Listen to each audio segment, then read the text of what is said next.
March 20th, 2010, and tonight's performance, It Wouldn't Have Made Any Difference by Todd Rundgren. It's from his album Something Anything. I already performed it tonight, but the video and audio of that performance did not sync up, so I'm hoping there won't be a repeat of that problem.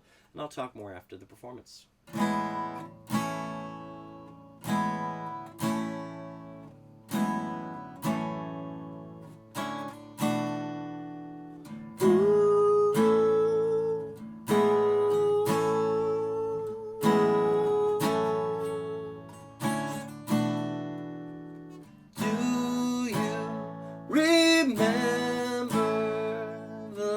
Time I said, if I ever thought about lying, I'd rather think of dying instead.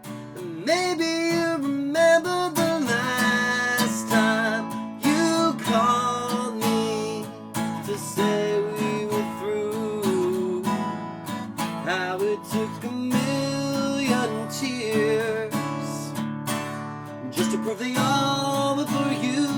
But those days are through, and it wouldn't have made any difference if you loved me.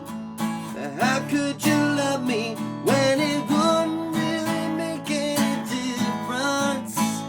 If you really loved me, you just didn't love me. 'Cause I know of hundreds of times I could be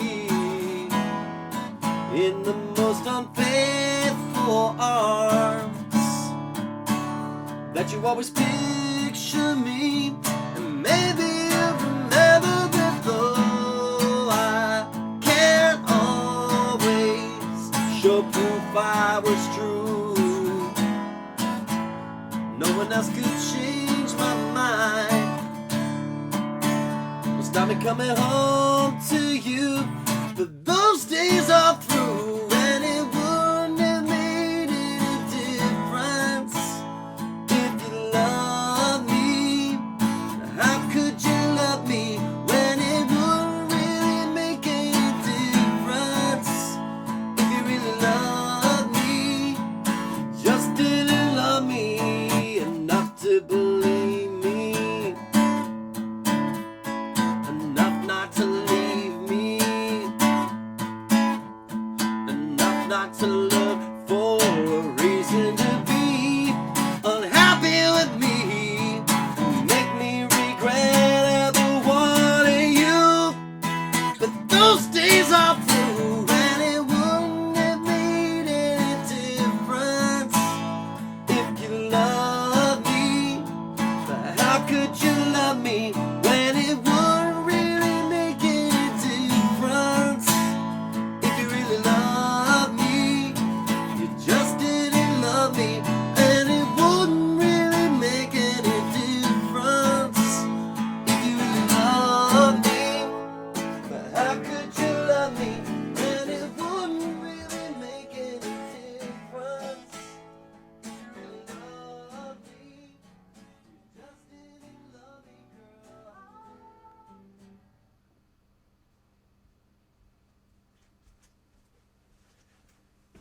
It's definitely passable. Quite possibly better than the first performance. And I know that I shouldn't be able to stumble on my words nearly as bad as I did at the end of the first one. Todd Rundgren, Something Anything. Album that I first heard for the first time a few years ago, even though it came out in 1972.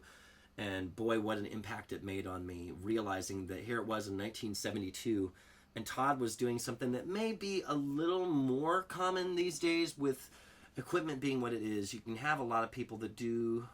I'm one of the people that does this, but there are many, many musicians out there that are one-man bands that can and will write and perform songs by layering multiple different things. Like maybe I'll start off doing something like that with acoustic guitar and then add bass guitar, add drums, add vocals, add other elements to it.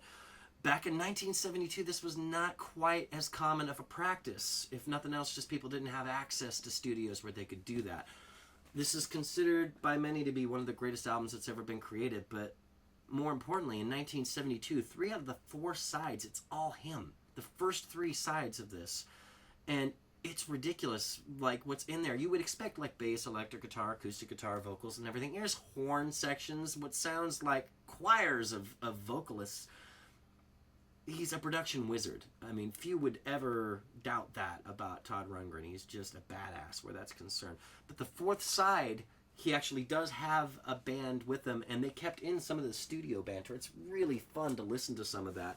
And part of that studio banter comes on before a song called Slut. That's where I came up with the idea for the album of Throw Money, where he's goofing around and saying, I'm just going to change the name of the album to Throw Money. Throw Money. Well, that's where Throw Money came from. When and if I ever finish that album. Unlike Something Anything. Something Anything came together really quick and just like he knocked it out. Throw Money's been the exact opposite. I've recorded the songs on the album over and over and over and scrapped it and recorded it and scrapped it and recorded it. I've just never been happy enough with how the songs sound overall.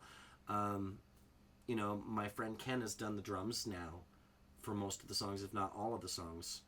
And I just need to get my act together and record the rest of it and be happy with it and just call it good is what needs to happen, because otherwise I question whether it will ever come out. I've picked essentially what I feel to be 12 of my better songs, and hopefully it'll be something that will be worth money. Not that you need to necessarily throw it, but, you know. I'm going to call that good. Hopefully this video turned out, and if not, I'm still going to upload it even if there's a syncing issue. So if you are watching this and my mouth is not matching up with my words, then, you know, apologies in advance for that much. How you like my new hat? Got this today. Saw this at a retailer, which will be unnamed, but still, Target. That's where I went. Not so unnamed. Saw this at Target, thought I love this hat, and bought it. So, yeah, that's it.